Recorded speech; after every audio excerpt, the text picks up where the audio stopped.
Sarah, everyone's staying home due to the blizzard. Christmas dinner is cancelled. Stay safe, my mom's text read.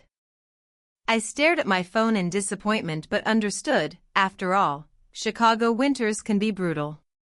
What I didn't know then was that this simple text would unravel years of family deception and change my life forever. My name is Sarah, and I'm 28. I'm a marketing coordinator at a tech company in downtown Chicago, and until last Christmas, I thought I was just the different one in my family, the quiet career-focused daughter who didn't quite fit in with their loud social gatherings. My younger brother Jake was always the star, the one who could do no wrong in our parents' eyes. That Christmas morning, I settled in for a quiet day alone in my Lincoln Park apartment. I made myself hot chocolate, turned on some holiday movies, and tried to stay positive despite the loneliness. Around 2 p.m., I was scrolling through Facebook when my heart stopped. There it was, a fresh post from my cousin Madison, perfect family Christmas at Jake's new house. So blessed to have everyone together. #family traditions #Christmas dinner. The photo showed my entire family, mom, dad, aunts, uncles, cousins, even my 85-year-old grandmother, gathered around Jake's elegant dining table in his Naperville home. They were all smiling, wearing festive sweaters, clearly enjoying the celebration they had deliberately excluded me from. Through the windows in their photos, I could see clear, sunny skies. There was no blizzard, there never had been. My hands shook as I scrolled through more photos. There was my dad carving the prime rib, my mom arranging her signature sugar cookies shaped like snowflakes, my little nieces and nephews opening presents under Jake's massive Christmas tree. The blizzard excuse was a complete fabrication, a convenient lie to avoid telling me I wasn't welcome at their perfect family gathering. I felt sick to my stomach as the truth sank in. All those times they'd told me events were cancelled, all those intimate gatherings I hadn't been invited to, how many of them had actually happened without me? How long had they been coordinating behind my back to exclude me while pretending to care? The next morning, my phone rang. It was my mother, acting as if nothing had happened. "Hi, sweetie, hope you had a nice quiet Christmas. We missed you so much." The casual cruelty of her words made my hands clench into fists. This was the moment everything would change, though I didn't know it yet. Growing up in our suburban Oak Brook home, I always tried to be the perfect daughter. I helped my mom with household chores, maintained a 4.0 GPA throughout high school, and even gave up my dream of attending Northwestern University's journalism program to pursue marketing at DePaul because my parents insisted it was more practical. Meanwhile, my brother Jake could do whatever he wanted. When he dropped out of University of Illinois to become a personal trainer, my parents called him entrepreneurial. When I worked overtime at my internship to help them pay off their second mortgage, they barely acknowledged it. I remember one particular incident that should have opened my eyes sooner. 2 years ago, when my dad needed knee replacement surgery, I took 2 weeks off work to help care for him. I cooked meals, cleaned the house, drove him to physical therapy appointments at Northwestern Memorial Hospital, and managed his medications. Jake showed up once, stayed for 30 minutes taking selfies with Dad for his Instagram fitness page, then left claiming he had a client emergency. Yet somehow, in my parents' retelling of that time, Jake was the supportive son while I was just doing the bare minimum. My extended family wasn't much better. At every gathering, my aunts would praise Jake's free spirit and business acumen while asking me when I was going to loosen up and learn to enjoy life.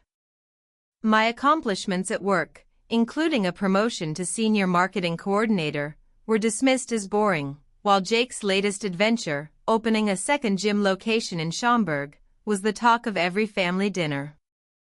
I kept telling myself it didn't matter, that family was family and they loved me in their own way. Even last month, I spent my entire Thanksgiving weekend helping my mom prepare for our family feast, shopping at Whole Foods, prepping vegetables, and setting up decorations, only to hear her tell everyone that Jake had done all the work while I just sat around scrolling through my phone. I swallowed my hurt and kept quiet, just like always. When Jake announced he'd be hosting Christmas this year at his new house, I offered to help with the planning and cooking.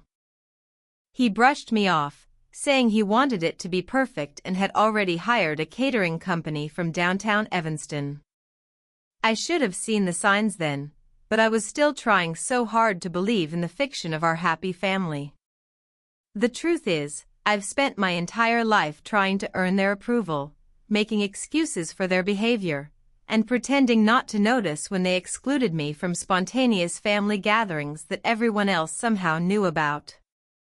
I convinced myself that if I just tried harder, worked longer, gave more, they would finally see me as worthy of being part of their perfect family picture. Hi sweetie, hope you had a nice quiet Christmas. We missed you so much. My mother's fake cheerfulness made my stomach turn. I gripped my phone tighter, staring at the Facebook photos still open on my laptop, evidence of their perfect family gathering that I'd been deliberately excluded from. Really? I managed to keep my voice steady. Because Madison's social media posts show everyone had a wonderful time at Jake's house. Everyone except me. The silence on the other end was deafening. I could almost see my mother's face, that familiar expression when she's been caught in a lie but is already formulating excuses. Oh, well, she stammered, Jake organized it last minute, and you know how you can be at gatherings, always so quiet and making everyone uncomfortable. We just thought what? I pressed. That it would be better to lie to me? To make me spend Christmas alone while pretending everyone else was doing the same? Don't be so dramatic, my mother sighed. We were trying to avoid any awkwardness. You know how Jake wanted everything to be perfect for his first time hosting. That's when it hit me. All the past canceled events, the times plans had mysteriously fallen through, the family photos I'd see later on social media, this wasn't a one-time thing. This was a pattern. How many times? I asked, my voice barely a whisper. How many other gatherings have you lied to me about? Another telling silence, then, Sarah, you're being overly sensitive. This is exactly why what? I cut her off. Why you exclude me? Why you pretend I don't exist unless you need something? Why Jake gets to be the golden child while I'm treated like an inconvenience? That's not fair, my mother protested. We love you both equally. It's just, Jake puts in the effort to be part of the family. You're always so busy with work. I laughed bitterly. Busy with work? You mean busy helping pay your mortgage when Dad was unemployed? Busy taking care of Dad after his surgery? That kind of busy? Listen, my mother's voice turned stern, if you're going to be like this, maybe it's better if we give each other some space. Call me when you're ready to be reasonable. The line went dead. I sat there staring at my phone as 28 years of memories suddenly shifted into sharp, painful focus. Every excuse, every dismissal, every misunderstanding, it had all been intentional. I wasn't the problem. I never had been. That was the moment I stopped making excuses for them. The moment I finally saw the truth. I didn't have a family. I had people who shared my DNA but treated me like an afterthought. After that phone call, something inside me snapped. I was done being the family doormat. I opened my laptop and started writing an email to my entire family, parents, brother, aunts, uncles, cousins, everyone who had been at that Christmas dinner. My fingers flew across the keyboard as years of pent-up feelings poured out. I've seen the photos from Christmas dinner, I wrote. The dinner I was told was cancelled due to an imaginary blizzard. I want you all to know exactly what you've done.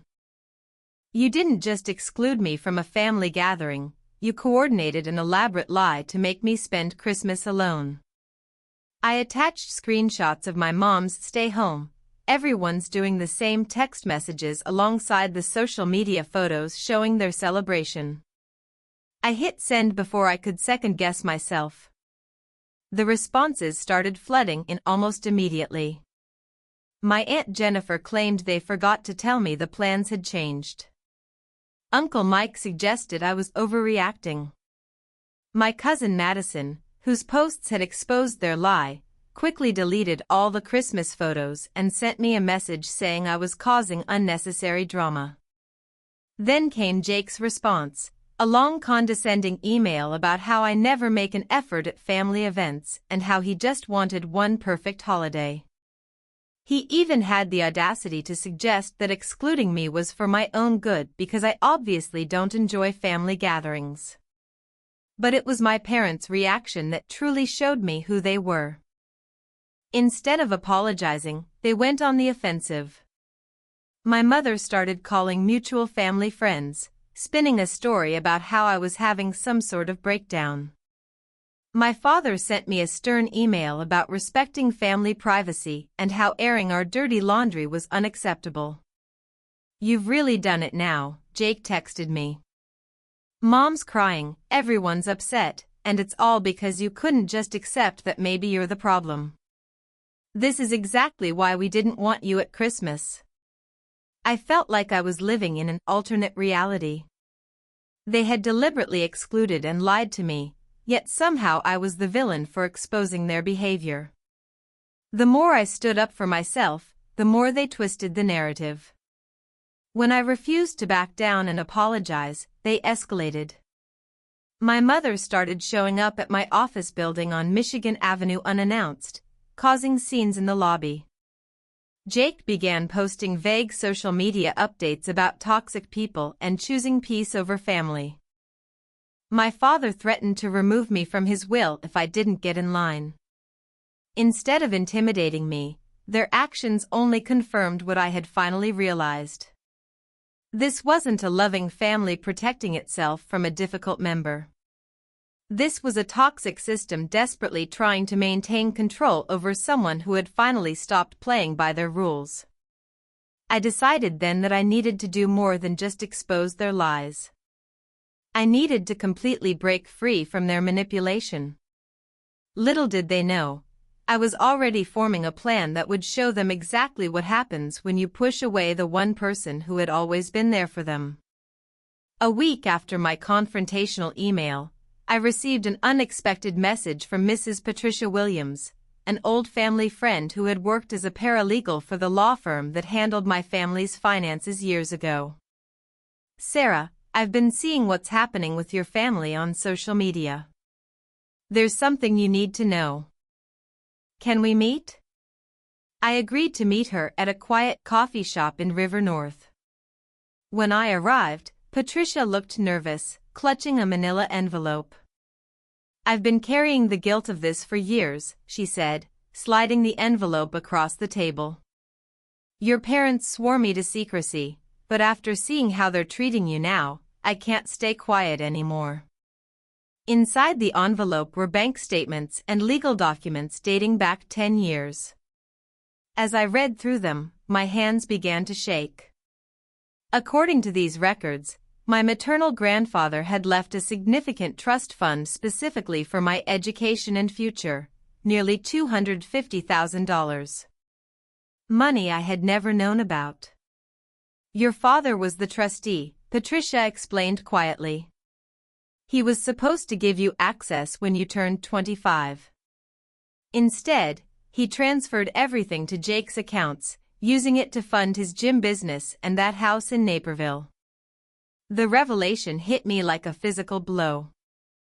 All those years I'd worked part-time jobs to pay for my DePaul tuition, the student loans I was still paying off, the times I'd helped them with their mortgage payments. They had been sitting on my inheritance the whole time, spending it on Jake.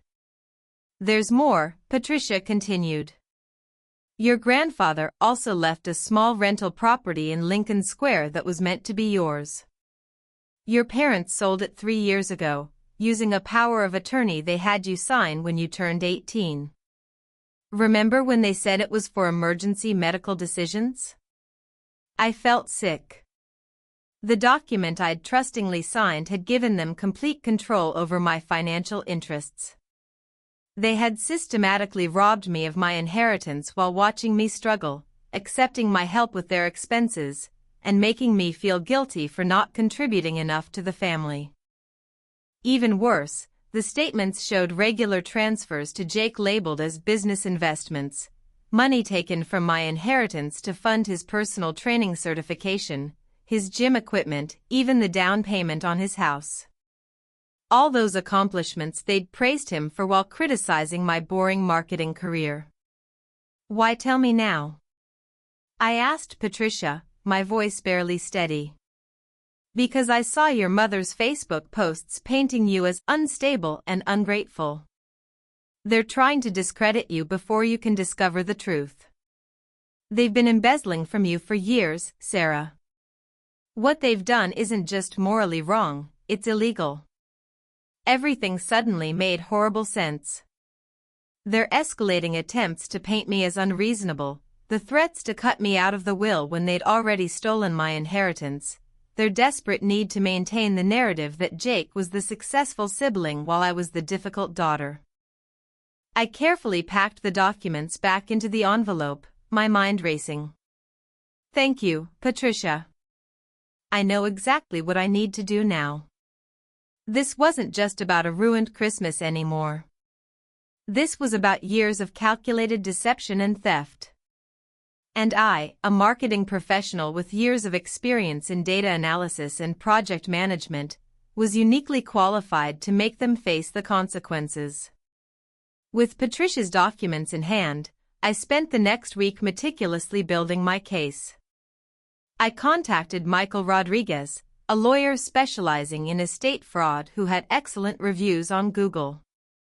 This was a clear case of financial exploitation, Michael confirmed after reviewing everything. We can file criminal charges if you want to pursue that route. I considered my options carefully. A criminal case would destroy my family's reputation, but they had already destroyed our relationship. Still, I decided to give them one last chance to make things right. I emailed my parents and Jake requesting a family meeting to resolve our differences.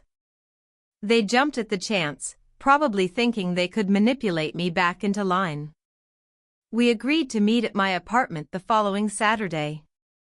The morning of the meeting, I arranged 3 folders on my dining table, one for each of them. Inside each folder was a complete record of their fraud, along with a letter from my lawyer outlining their options, either transfer all remaining funds back to me and sign a confession, or face criminal charges. They arrived looking smug, clearly expecting me to apologize. My mother started in immediately. Sarah, we're so glad you've come to your senses. I cut her off by sliding the folders across the table.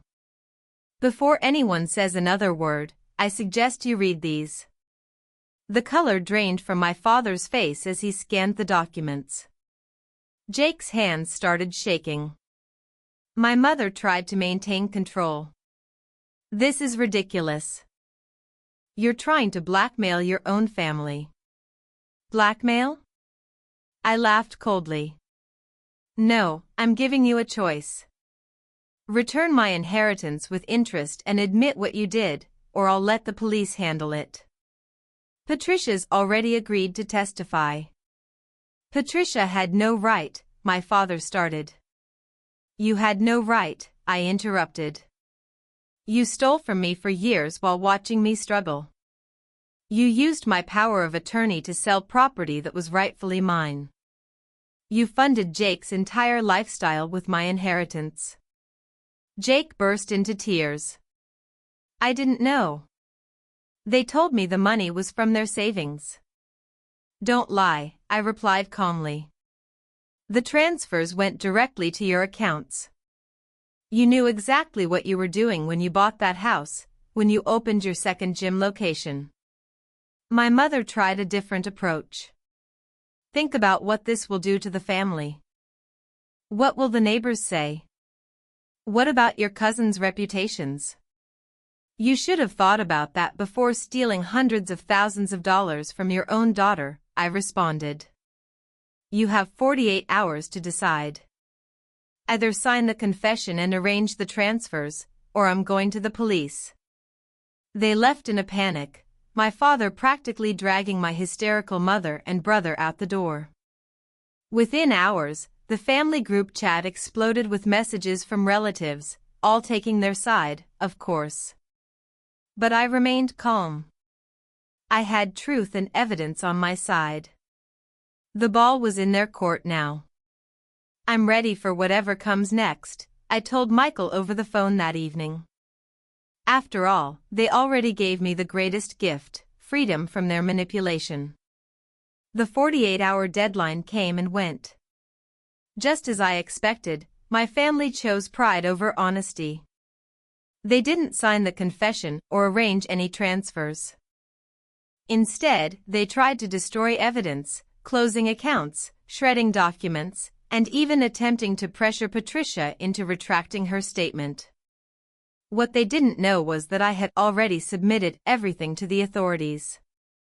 The morning after the deadline passed, I formally filed charges with the Chicago Police Department's Financial Crimes Division. By afternoon, the police were at their doors with search warrants. I watched the local news that evening as the story unfolded. My father was escorted from his accounting firm in Oak Brook in handcuffs. Jake's gym was seized as an asset purchased with stolen funds.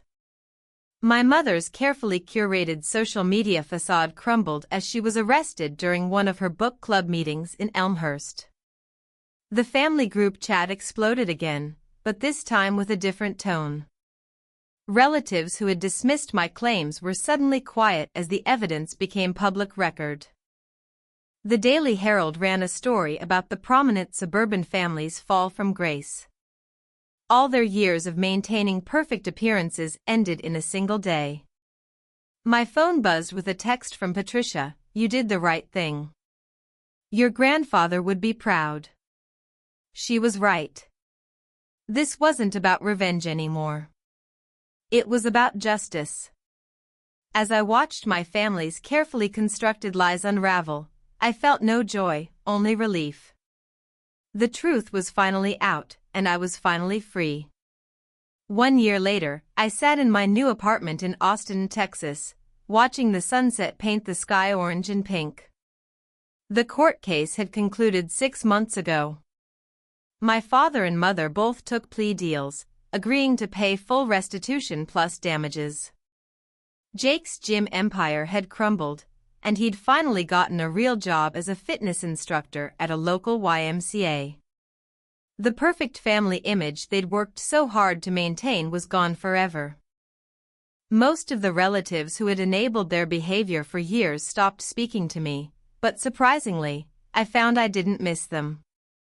Instead, I had built a new support system, genuine friends who valued honesty over appearances, colleagues at my new marketing job who respected my work ethic, and even a few distant cousins who reached out to apologize for their past behavior. Patricia came to visit me last month. Over coffee at a local Austin cafe, she handed me an old photo album she'd found while cleaning out her office. Inside were pictures of my grandfather and me, moments I'd almost forgotten. In one photo, he was teaching me to fish at a lake in Wisconsin, both of us laughing at something long forgotten. "He always said you were the strong one," Patricia told me. "He knew they favored Jake, but he believed you would overcome it." I touched the photo gently, remembering his kind smile. He had tried to protect my future through that inheritance, and though it had taken years, his final gift had ultimately given me something more valuable than money: the courage to stand up for myself and the freedom to build a life on my own terms. Sometimes the best revenge isn't about getting even. It's about getting free.